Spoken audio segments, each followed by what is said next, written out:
السلام علیکم ناظرین، آج آپ کے سامنے میں بیان کروں گا قوم سمود کون تھی۔ قوم سمود کا واقعہ۔ سمود عرب کا ایک قبیلہ تھا۔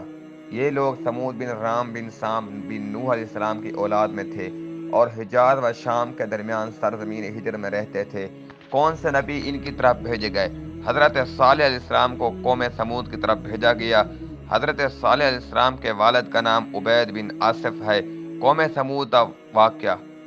جب اللہ تعالیٰ نے حضرت صالح علیہ السلام کو ان کی طرف بھیجا تو حضرت صالح علیہ السلام نے ان کو اللہ تعالیٰ کو ایک ماننے، اس کے ساتھ شریک نہ ٹھہرانے اور صرف اسی کی عبادت کرنے کا حکم دیا۔ ان کو اپنے اوپر رب تعالیٰ کی نعمتیں یاد دلا کر سمجھایا اور عذاب الہی سے ڈرایا، لیکن قوم نے کہا ہمیں کوئی معجزہ دکھائیں، اس کے بعد ہم مانیں گے۔ اس دعوت کے بعد قوم کے سردار جندع بن عمرو نے عرض کی، اگر آپ سچے نبی ہیں تو پہاڑ کے اس پتھر سے فلاں فلاں صفات والی اونٹنی زہر کر دیں۔ آپ نے دعا مانگی، سب کے سامنے پتھر پھٹا اور صفات مخموصہ والی اونٹنی نمودار ہوئی اور پیدا ہوتے ہی اپنے برابر بچہ جنا۔ معجزہ دیکھ کر کچھ لوگ تو ایمان لے آئے، لیکن کچھ اپنے وعدوں سے پھر کر کفر پر قائم رہے۔ اونٹنی کے بارے حضرت صالح علیہ السلام نے فرمایا، تم اسے تنگ نہ کرنا، اس کے حال پر چھوڑ دو، اس سے برائی کی نیت سے ہاتھ نہ لگانا، نہ مارنا، نہ ہنکانا اور نہ قتل کرنا، ورنہ تمہیں دردناک عذاب پکڑ لے گا۔ اونٹنی کی پیدائش سے حضرت صالح علیہ السلام کے کئی معجزات اس اونٹنی کی پیدائش سے حضرت صالح علیہ السلام کے کئی معجزات ظاہر ہوئے۔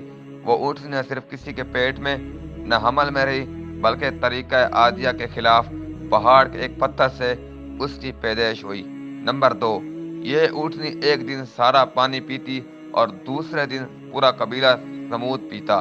تیسری، اس اونٹنی کے پینے کے ایک دن اس کا دودھ دوہا جاتا تو اتنا ہوتا کہ تمام قبیلے کے کافی ہوتا۔ چوتھا، اس کے باری کے دن تمام جانور پانی پینے سے باز رہتے۔ قوم سمود نے نافرمانی کی۔ قوم سمود میں ایک صدوق نامی عورت تھی جو بڑی حسین اور مالدار تھی۔ اس کی بہت سی لڑکیاں تھیں، خوبصورت بھی تھی۔ اس نے مصدع بن دہر اور قیدار بن سالف کو بلا کر کہا، اگر تم اونٹنی کو ذبح کر دو تو میری جس لڑکی سے چاہو نکاح کر لینا۔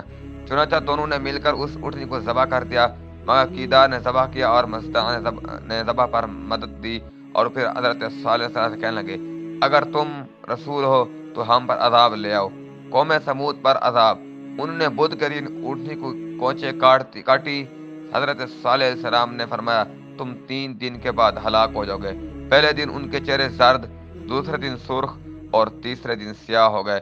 پھر وہ لوگ اتوار کے دن دوپہر کے قریب اون لاکھ آواز میں گرفتار ہوئے، جس سے ان کے جگر پھٹ گئے اور وہ ہلاک ہو گئے۔ یہ تھی حضرت صالح علیہ السلام کی قوم کا واقعہ۔ السلام علیکم۔